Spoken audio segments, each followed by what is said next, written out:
Hi guys, welcome back to another video. Now a quick disclaimer. I want to add a trigger warning to the beginning of this video because I'm going to be talking about postpartum depression, and if you feel like there's going to be something in here that might bother you, you don't have to watch it. It's fine, I understand. I just want to put it out there before I get started talking about anything. Well, another thing I want to say before I get started is I am not a medical professional. I am not a psychologist or a therapist or anybody that you should be taking solid advice from. I am just a first-time mom that is being vulnerable with you and telling you about something that I go through on a daily basis and how I have been handling it. I don't really know how to preface this, so I'm just gonna dive right in. If you don't know, my son was born on April 18th of 2020. As you might know, 2020 has sucked. This whole year has just been terrible. And I'm ready for it to be over, and I'm sure a lot of people agree with me. But my son was born in April.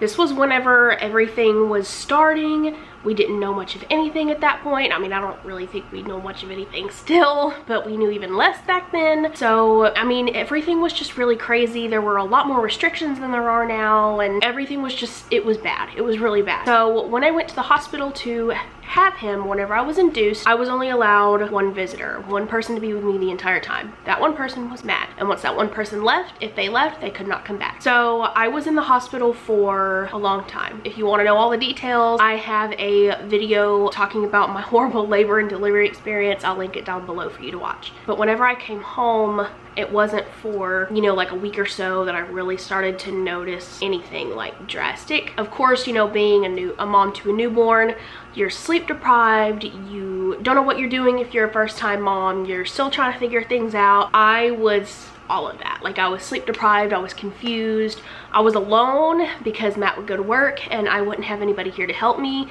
We were having everybody stay away because we didn't want to get sick, we didn't want the baby to get sick, we didn't know what was out there, so everybody was staying away. For the first month, I think it was like 3 weeks or a month, I had no visitors at my house. I didn't leave my house. It was just awful. Like, this whole year has just been terrible. And for any other mom who has to go through this, I sincerely apologize. Like, I feel you. I've been there. I'm here.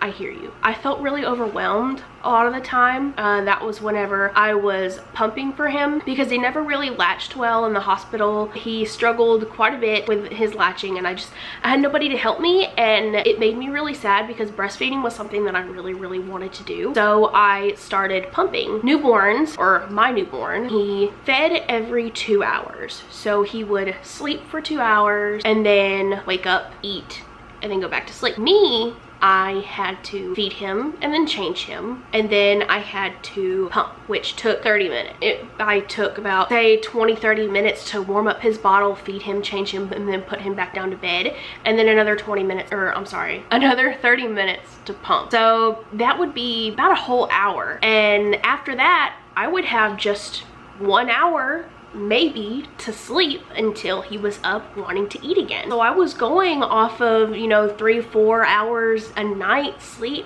max, because during the day I still had things that I felt like I needed to get done. I still felt like I needed to cook every day, even though I didn't, but I felt really crappy for not wanting to do that. I still had laundry that I had to do. I picked up after the dogs. I didn't want to sleep all day, even though looking back I really should have. I didn't want to because I was so used to being very productive and being up all day. I felt like if I had slept all day, then I was really slacking on being a mom. So I stayed up. I stayed up all day and got about 3 hours of sleep at night. And this went on for the first month. So 4 weeks of just 3 hours of sleep at night. I was drained, I was miserable, I was tired, I was a mess. I was a hot mess. I FaceTimed my mom all the time, like I still do. I still FaceTime my mom multiple times every day, and I would talk to her. I remember one night on the phone, I don't remember exactly what happened. I think Will had spit up on his pajamas, and I didn't have any clean pajamas to put on him because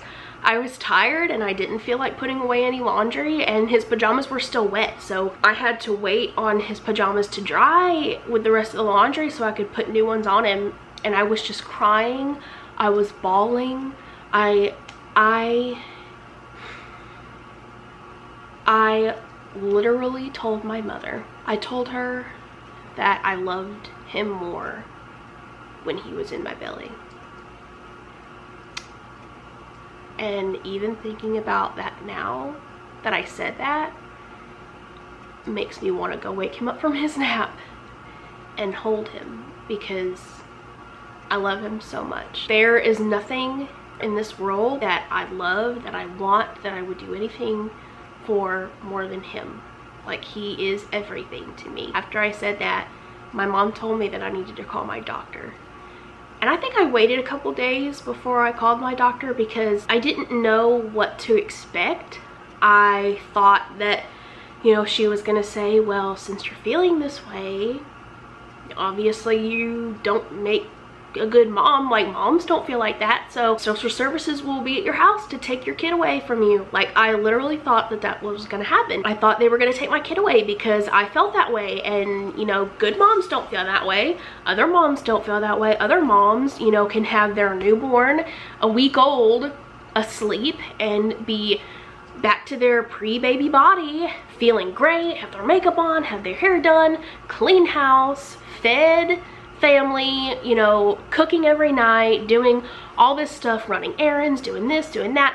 And in my mind, I should be doing all that. Like, I should be that productive. I should be super mom, but we can't always be super mom. The moms who do that, who just bounce back instantly, bless you. I wish I was like that. I wish I could be super productive. I wish I could be like that, but a lot of us can't, because a lot of us are still recovering from childbirth, and that's okay. Childbirth takes a lot out of you. It takes a long time to recover from that, and sometimes things happen. Sometimes it takes longer than others. Like, that's totally okay. That's normal. Childbirth, are you okay? Childbirth is hard, and it takes a lot out of you. And I've probably said that 100 times, and I'll continue to say it. It takes a lot out of you. It's traumatic. It's a big experience. Whether you have a vaginal birth or a C-section, it's traumatic. So don't expect to bounce back the day after you give birth, because if you're anything like me, your feet are swollen and huge, and your belly is swollen and huge, and going off of very little sleep. You don't really know what to do, like you're confused, and this is a whole new thing, and it's just kind of given to you very quickly. You know, you're pregnant for 9 months, you give birth, and you get a baby. Like, it happens quick. So after I finally called my doctor, they had me come in, I think right away. Like, not the same day, I think like the next day or the day after. It was very quick. I guess they didn't have me come in that day because I wasn't feeling like I was gonna hurt myself or hurt my baby. Like, I never felt like that. I never felt homicidal or suicidal or anything. Like, I never felt any violent thoughts. I still don't think any violent thoughts or anything. So they had me come in like the day after or 2 days after, something like that, and they made me fill out, or had me fill out, a sheet of paper that talks about my feeling. And then I talked to my doctor, and the first thing I told her was that, you know, I miss having my mom, I want help, and I don't have it, and I'm tired. And you know, she told me that I was probably just, you know, missing family, and I was upset that I couldn't never see them, and she didn't think I was depressed. That was a long conversation. And then after that, I told her, I was like, okay, well, that's not the only thing. I missed being pregnant. I missed having him in my belly. I missed the bond that we had. I missed feeling him move. And anytime I see like any pregnant moms or any moms who have their stuff together, I feel terrible. And I explained everything to her about how I feel like I should be more productive and how I feel like I should have everything together. And that's when she really was like, I see now. Like, she told me, she was like, I think you have the depression, you know, based on your answers that you gave on the sheet and based on what you're telling me, it's pretty severe. And you know, I wasn't expecting her to tell me that it was as severe as it was. Like, I was very bad, and I wouldn't wish that on anybody. Like, I don't want anybody to ever feel that way. But she prescribed me a medicine, an antidepressant, but she told me the side effects. She told me that, you know, you're not feeling any violent feelings right now, but on the medicine you may feel nausea, tired, but you also may feel like you want to harm yourself or harm your baby. And you know, if you feel like that, call us. I'll write your prescription. You can have it, you know, whenever they're done. On my way home, I felt even worse because I didn't want to feel that way. I didn't want to take the chance having those thoughts because, you know, then I wasn't taking anything. And I know cognitively, I know that if I ever feel like harming myself or harming my son, that I should tell somebody after being through whatever chemical imbalance or balance that, you know, the medicine would put my brain through. I didn't know if I would be able to consciously stop myself if I had those impulses, if it made me think that way. So I decided not to take the medicine. I picked it up and I never touched it. I never took it. I got it just in case, and I figured out other ways to help my depression. I figured out other ways to manage it. Every morning whenever I wake up, or when the baby wakes me up, I opened the curtains and I opened the door. I let in all that natural sunlight. You know, that's something that I never really did. The house stayed pretty dark because that's just how it always stayed. Like, we never really had a lot of natural light because we left the curtains and the door closed all the time. Like, we lived in a cave. And I actually started turning the TV on. Before, I was so worried about waking the baby up when he was asleep because I was scared of him. Like, I was scared of him whenever he was awake. I liked it when he slept because when he slept, he was calm, and I was scared that when he woke up, I would have to, not necessarily have to deal with him, but like feed him, change him, pump, and put him back to sleep. I really think that pumping was what did it. I really think that I was miserable hooked up to that pump all the time. And this was before I got the LV. Like, this was whenever I still had the Spectra. And and don't get me wrong, I love that pump. Like, it did an amazing job. Being in the emotional state that I was in, I felt like a slave. Like, I felt like a freaking cow. And they tell you in the beginning, like, you feel like that's all you do is just feed the baby. That's all you do. You feel like a milk machine, or you feel like a slave. You don't feel like yourself. All of that is true in my case. Like, I felt like all I did all day long was feed the baby, pump, and put him to sleep. That's all I did. And then after that, I sat on the couch and I tried my best to keep the dogs quiet. I tried my best to not let any light in the house. I tried my best to be as quiet as possible because I wanted him to sleep as long as possible. I think most days I just sat on the couch or sat in the bedroom and just laid in the dark. I didn't play on my phone. I didn't read. I didn't watch TV. I didn't do anything. I didn't get out of bed except to feed the baby and pump. And a lot of the time I was so scared to even go to the bathroom because the bathroom was in my master bedroom where we spent a lot of our day in the beginning because that's where his little swing bassinet was. That's where he slept. And I didn't want to flush and then have it wake him up. So I held it a lot of the times, and that was really uncomfortable. I enslaved myself a lot in the beginning. I barely ate anything. I would go a day or so, sometimes longer, without eating anything. I just felt awful. And I don't like thinking about it, but I have to put it out there because if I can give relief to another mom feeling any kind of way that I was or anything, to let anybody know that it gets better, it gets easier, that's my goal. Like, I want to help someone. I want to give somebody hope. And if I could just give one person just a little bit of hope, then this video was worth doing.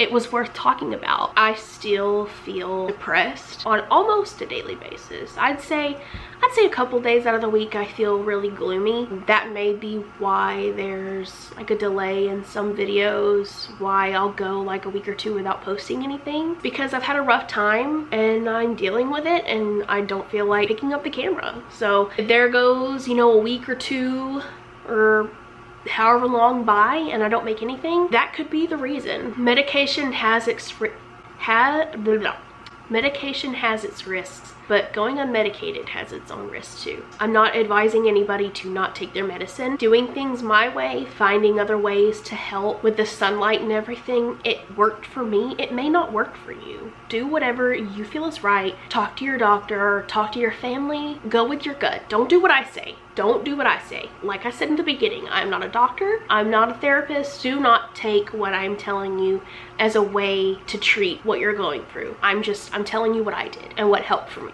But what helped for me, it's helped for this long. He's gonna be 8 months old in December, and it's the end of November. So for the past 7 months almost, this has worked, and you know, I'm gonna keep doing it. If it gets worse, I'll talk to my doctor. I don't think it'll ever go away. I deal with it. I deal with it every day. I love my child. I love him so much. He's everything to me. And just like I'm sure your child is everything, child or children is everything to you. Everybody just goes through something different. Motherhood is hard. Motherhood is very hard. Moms would always tell me it'll be hard, and it has been very hard. There have been some days, even recently, where I've cried because I'm tired. Crap's tough, but you gotta keep on keeping on. But I hope that watching this and listening to this has given you some kind of hope, has given you some kind of reassurance that everything is going to be okay, because everything should be fine. You know what you're feeling. Other women, lots of women felt that way. And if you ever need to reach out to anybody, you can talk to your doctor, you can talk to a therapist, but the best person that you could talk to is your doctor. That is the best person that you could get any kind of advice from, that you can get any kind of information from. Talk to your doctor if you feel like anything bad, if you feel depressed, if you feel like you need help. Talk to your doctor. There is no shame in it. But thank you so much for watching, and I will see y'all in the next video. Bye.